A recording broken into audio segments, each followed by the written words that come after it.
RCM wrap-up. A few more things I want to mention is this.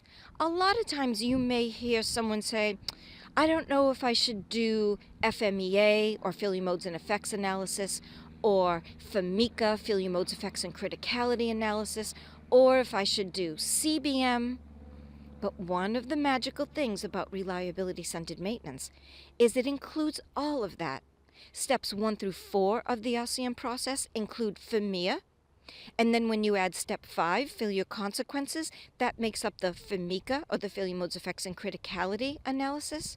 And like I mentioned, CBM, or the consideration of condition-based maintenance, well, that's embodied in step 6 of the RCM process, proactive maintenance and associated intervals. Another thing to mention is that once you do an RCM analysis, you don't consider yourself done forever, because RCM is a living process. It's really important to review analyses every so often. And how often? Well, that really depends. It depends on changes that may have taken place in the organization, anything that might have happened that might make changes to the proactive maintenance or the default strategies that you have identified.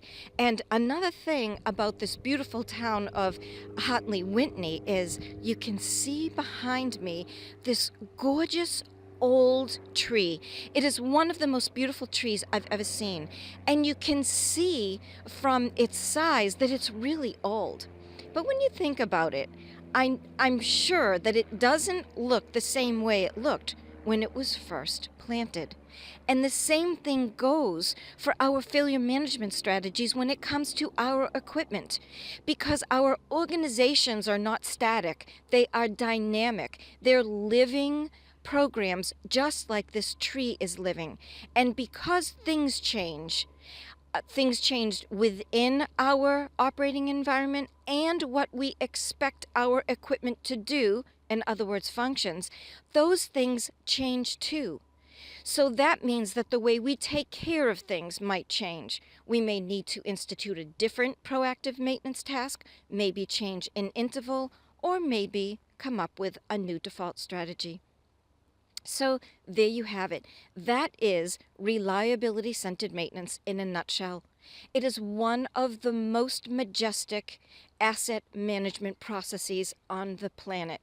So if you're considering doing it, I would recommend that you learn about reliability-centered maintenance and understand how to implement it properly, because I know from firsthand experience that when reliability-centered maintenance is applied correctly, with the right people, and that means the equipment experts, operators, maintainers, engineers, all the people who have a different perspective about that equipment.